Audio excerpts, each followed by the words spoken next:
ଜୟ ଜଗନ୍ନାଥ। ମୁଁ ସାମାଜିକ କର୍ମୀ ସନ୍ତୋଷ ନାୟକ, ନେସନ୍ସ ପ୍ରାଇଡ୍ ସମ୍ପାଦକ।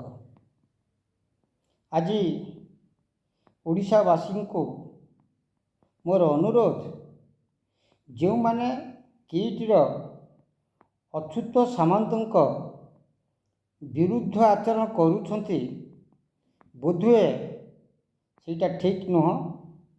କାରଣ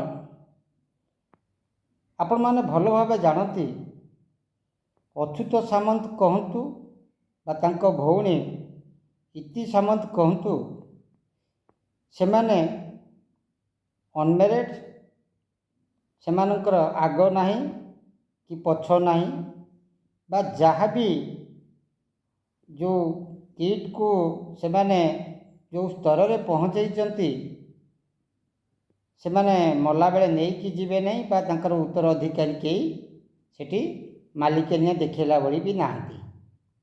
ତେଣୁ ଭଲ ଭାବରେ ଗୋଟେ ଚିନ୍ତା କରିବା ଦରକାର। ଆଜି ଓଡ଼ିଶାର ଭୁବନେଶ୍ୱର ବା ଓଡ଼ିଶା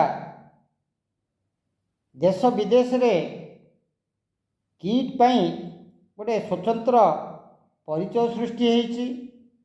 ଆଉ କିଟ୍କୁ ଲାଗି କରି 4-5 କିଲୋମିଟର ଯେଉଁ ଜନବସତି ଅଛି, ଆପଣମାନଙ୍କୁ ଭଲ ଭାବେ ଜଣାଅଛି,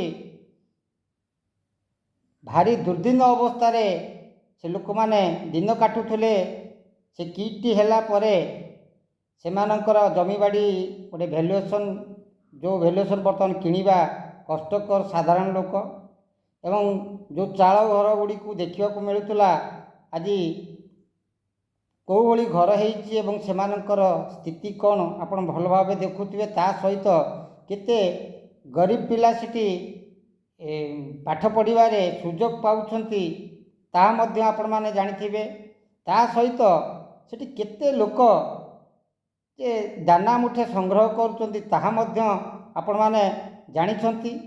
ତେଣୁ ଗୋଟେ ଯଦି ଯେଉଁ ଘଟଣା ଘଟିଲା, ସେ ଘଟଣା ପାଇଁ ଅଚ୍ୟୁତ ସାମନ୍ତ ଦାୟୀ ବି ନୁହନ୍ତି। ଏଇଭଳିଆ ଆପଣ ଦେଖନ୍ତୁ, ଗୋଟେ ପରିବାର ଭିତରେ ଯଦି 10 ପ୍ରାଣୀ କୁଟୁମ୍ବକୁ ନେଇକି ଆପଣ ଚାଲୁଛନ୍ତି, ସେଠି ମଧ୍ୟ ଆପଣମାନେ ଝୁଟୁଛନ୍ତି ଏବଂ ସେଠି ନାନାଦି ପ୍ରକାର ସମସ୍ୟା ଦେଖାଦେଉଛି।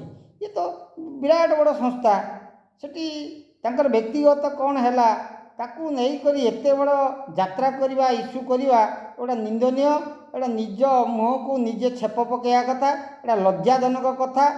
ଏସବୁ ବାବଦରେ ଆଉ ଘାଣ୍ଟି ଚକୁଟି ଗୋଟେ ସଂସ୍ଥାକୁ ବଦନାମ କରିବା ଅର୍ଥ ଓଡ଼ିଶାକୁ ଯେଉଁମାନେ ଭଲ ପାଉନଥିବେ ସେଇମାନଙ୍କର ଏସବୁ କାମ ରହିବ ବା ହାତ ରହିବ।